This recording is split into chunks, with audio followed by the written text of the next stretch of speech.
Good afternoon to you. We will now continue with the Constitution Parliamentary Committees. In the last class, we have seen the Finance Committees, departmentally related Parliamentary Standing Committees, and the committees set up to inquire the issues of importance, which consisted of Petition Committee, Privilege Committee, and Ethics Committee. So these four put together, we call this as committees set up to inquire the issues. Petition Committee, Privilege Committee, Ethics Committee. These three put together, we call this as committees set up to inquire the issues of importance. We have already seen. Today we will see the next category of committees, namely committees to scrutinize and control. Committees to scrutinize and control. This category consists of the committees on government assurances, the committee on subordinate legislation, the committee on papers laid at the table of the House, committee on welfare of scheduled caste and scheduled tribe, committee on empowerment of women, and joint committee on office of profit. These put together, we call this as the committees to scrutinize and control. 6 committees. All the 6 are important. Now, first let us take up Committee on Government Assurances. What is an assurance? We have already seen in the parliamentary procedure. Assurance is an undertaking or promise given by the government, that is the minister. To whom it has been given? To the legislature. Legislature consists of representatives of the people. So indirectly the assurance has been given to the people of the country, that is minister, on the floor of the House, when in reply to a question, number 1, or in reply to supplementaries to the question, number 2, or during the discussion in the House on any issue, number 3, on the floor of the House. Now, in addition, any direction given by the Speaker has also to be complied with as assurance. So, 4 categories: in reply to a question, in reply to the supplementaries to the question, in reply to a discussion in the Parliament, or any direction given by the Speaker has to be complied with as an assurance. Now, such an assurance given by the government to the legislature on the floor of the House have to be fulfilled within 3 months. If the extension is required for fulfillment of such assurance, the government is to take the approval of the Ministry of Parliamentary Affairs or Committee on Government Assurances. Now, to ensure that these assurances are complied with in stipulated time, and also to ensure that the promises made were fully fulfilled, there is a Committee on Government Assurances in both the Houses of Parliament. So, what is the purpose of the committee? To ensure that the promises made by the executive on the floor of the House are duly complied in within the stipulated period, qualitative and quantitative. Now, in Lok Sabha, the committee was first nominated by the Speaker on 1st December 1953, when 1st December 1953. Where? In Lok Sabha. With 6 members only. 9 members added subsequently to the committee on 13th May 1954. So when was it first established?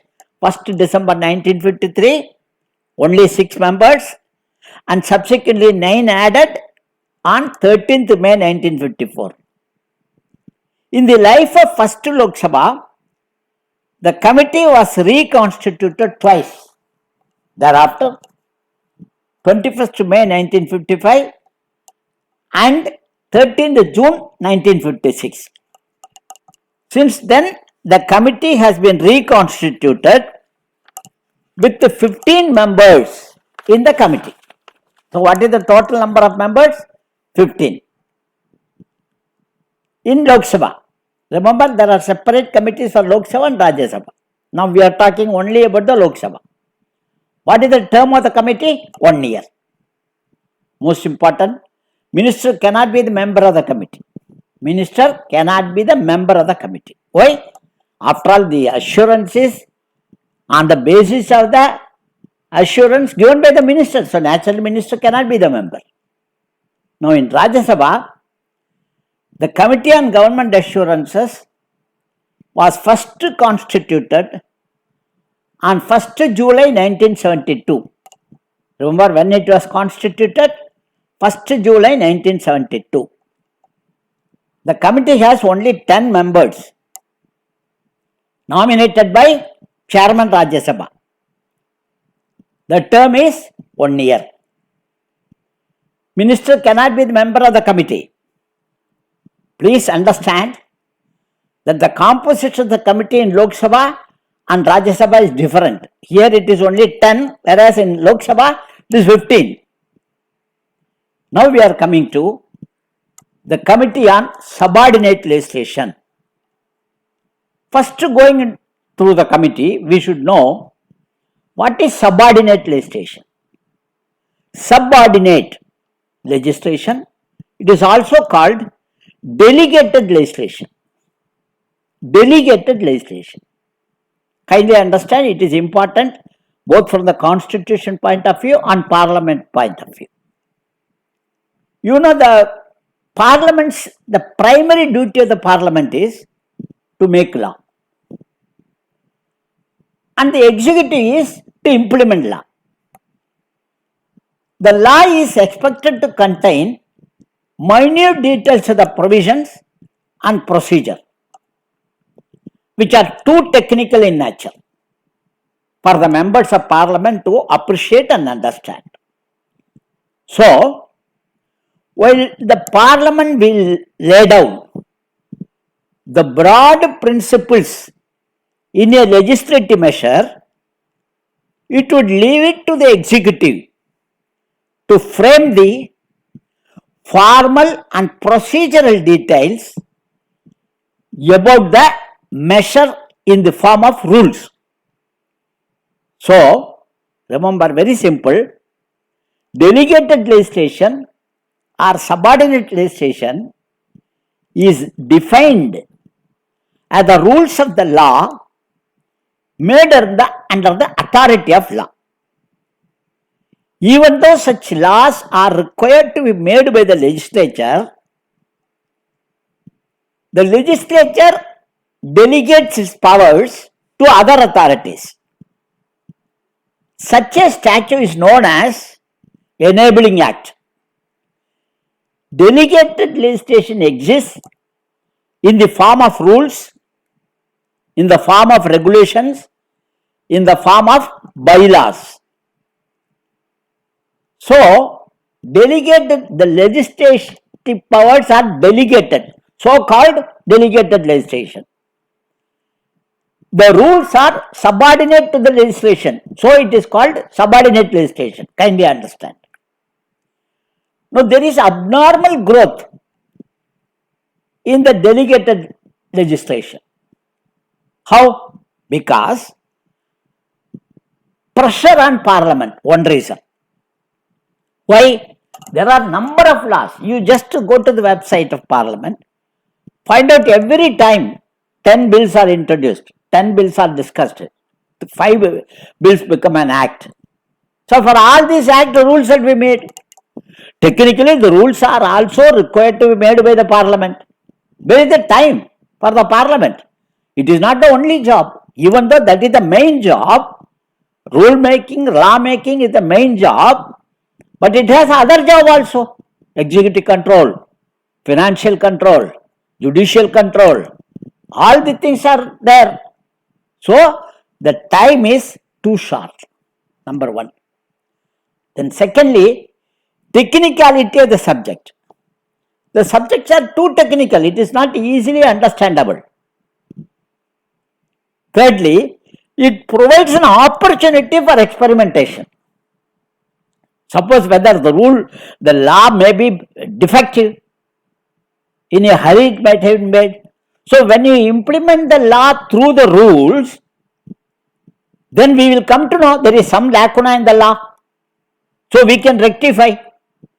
See, you should understand constitutional law, act of the parliament and the rules made in. Constitutional law is out of 395 articles, whatever powers, whatever rights are given, that is called constitutional law. Now, the parliament make a law, that is called law, legal. And based on the law, rules are made by the executive.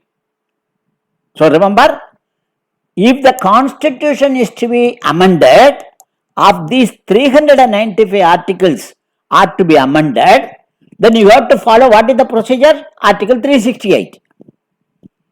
If a law is made by the parliament through an act of parliament, then if you want to amend that act, who is competent? Legislature is competent, parliament is competent. RTI, recently RTI was amended. So you approach the parliament for amending the for amending the law. And if that law delegates the powers of rule making to the executive, tomorrow that rules are to be changed, minister is competent. You need not go to the parliament. So without going into the parliament, you can amend the rules. It is within the powers of the minister. If you want to amend the act, you have to go to the parliament.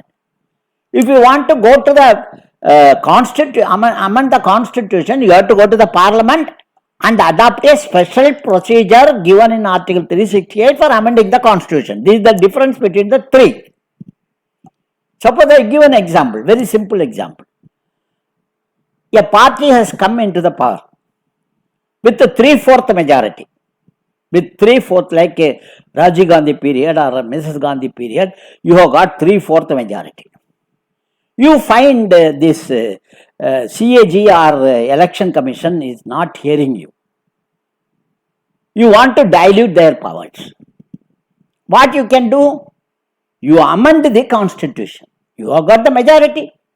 You amend the constitution, Article 324, that is what is the election commission provisions, you amend.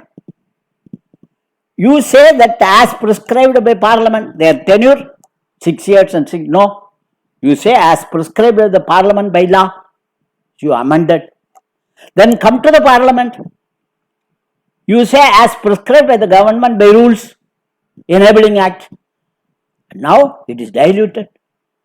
So a constitutional provision cannot be easily amended without adopting the procedure stipulated in Article 368, whereas a law can be amended by approaching the parliament by passing the amended law amendment by simple majority, and the rules can be easily amended by the minister.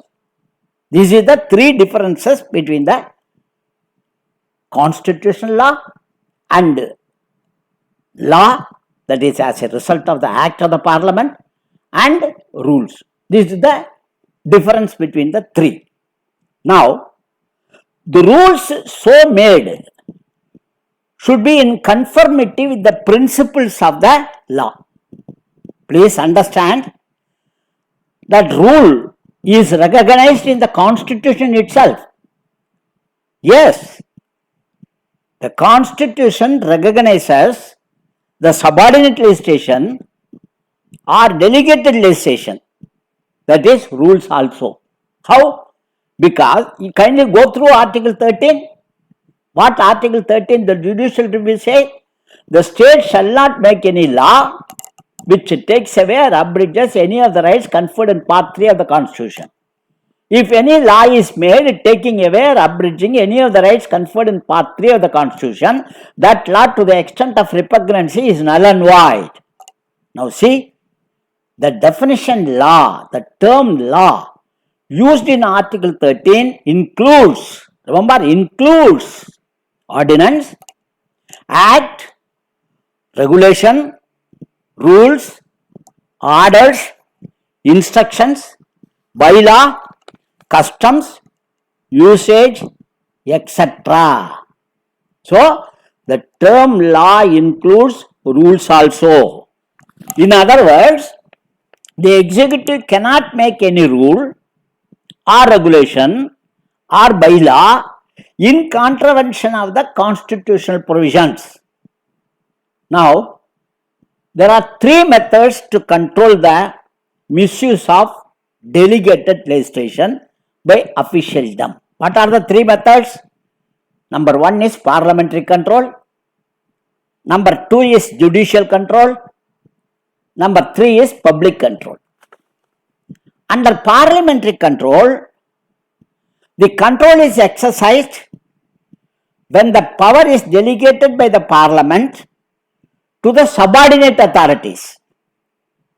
That is, this stage comes when the bill is introduced. When the bill is introduced, in the draft legislation, there is a provision to the extent of subordinate legislation. It is always included. The second check is when the rules made under the law are laid at the table of the House through the respective committees on delegated legislation. Second check. And third is the committee, which is the representative of the parliament, which is the mini parliament, examines the rules made under law to identify the excess delegation or its misuse and submit their report to the House. So these are all the methods where the parliament controls the subordinate legislation. Then there is a judicial control. What is that judicial control? Under Article 32 of the Constitution and Article 226 of the Constitution, Supreme Court and High Court respectively are empowered to declare the Parent Act unconstitutional on the ground of excessive delegation or violation of fundamental rights, or if it is against the scheme of distribution of powers under Article 246. If the law has been made by the Parliament on a state list, it is against Article 246. So, Supreme Court has the powers to declare such law unconstitutional. This is judicial control. Then comes the third is public control. Under this, the executive, that is the government, that is the Council of Ministers, is required to supply to all its citizens free of cost, underline free of cost, the copy of the Act and the rules made therein. Supreme Court has declared that the copy of the law and the rules should be published. In which case? In Harla versus State of Rajasthan 1951. Supreme Court has declared. Though this has not been implemented in our country because it's not possible. Suppose if you issue a law and if you issue an act, people will demand in their language should be there. How many languages you will publish? It is exorbitant. It is a white elephant. So it has not been implemented, though the copies of the rules and copies of the act are supplied to the public places, library, etc. Now, when we talk of subordinate legislation, we should remember one important factor, what is called Henry VIII clause. Henry VIII clause. What is that Henry VIII clause? You know that Henry VIII was the king in England during 1509 to 1547 AD. 1509 to 1547 AD. He is an executive. In other words, Henry VIII was an executive authority. So, if a clause is inserted in the law conferring powers to the executive to amend or vary the parent act, then that is called Henry VIII clause. Very important. Match the following or Henry VIII clause. Don't think this is history. This is Henry VIII clause related to what is known as delegated legislation. In India, the Henry VIII clause was seldom used. The clause was once incorporated in Article 372, which authorized the President to make such modification as to bring accord with other provisions of the Constitution. This was subsequently allowed to be lapsed.